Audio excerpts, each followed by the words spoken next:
1 year after Donald Trump was elected president, and it's almost as if the United States has split up into two separate countries. One that is predominantly Republican with traditional values, and the other Democratic progressives who value social justice and diversity. Each side does not understand the other. Republicans call liberals social justice warrior snowflakes who push impossible utopian ideals, and liberals view Republicans as bigots, racists, and hicks. A year into the presidency that divided the nation, and each is no closer to understanding the other. As a byproduct, it's becoming increasingly more difficult to agree on issues that require the government to act, and the United States is not coming together as a country. One has to wonder, what would happen if America decided it was easier to become two separate countries? Today, Life's Biggest Questions asks, what if America split up? Hello and welcome back to Life's Biggest Questions. Don't forget to like and subscribe and let us know in the comments below what topics you would like to see next. Back when Abraham Lincoln was president, he struggled with trying to unify a country whose inhabitants felt as though they had irreconcilable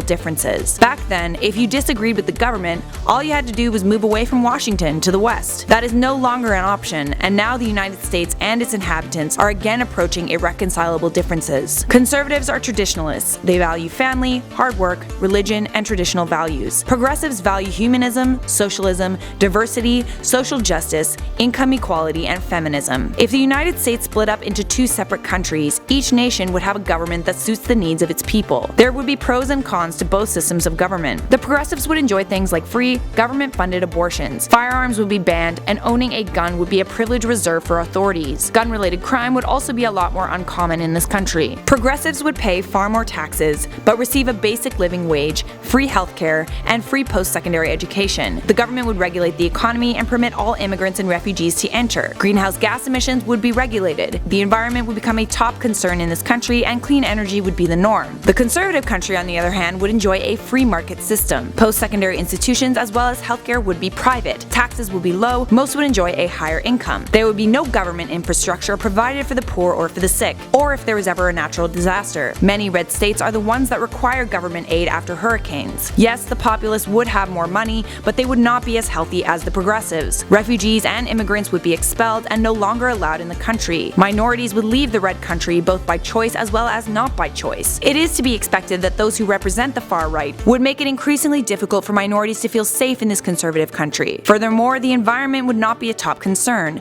There would be no government regulation of greenhouse gases, oil, coal, or gas production. Yes, there would be plenty of high-paying jobs in the energy sector, but those high-paying jobs would have to use their wages to pay for the health problems that would arise from a country with heavy pollution. So what did we learn? Despite the irreconcilable differences, it's the balance between the conservatives and the progressives that's necessary for the United States to function as one country. Progressives need to be able to tax a large body of hard workers. If those workers didn't exist, they would have no one to tax and would not be able to provide a living wage or any other government-funded programs. Businesses would not want to remain in a country where the government regulated the economy. The vast majority of America's wealth is earned in big, blue cities like New York and Los Angeles. But businesses and manufacturers would likely leave the progressive country in search of a country with a free market system. On the flip side of things, statistics show that red states are nearly twice as dependent on the federal government as blue states. 20 of the 26 states that were most dependent on federal aid voted for Donald Trump in the 2016 election. Many of the states that need government programs the most are Republican states. Of course, the United States will not split up, no matter how much each side bickers. Each side needs the other, and the sooner that they both realize that, the sooner America can move forward as one country. What do you think would happen if America split up?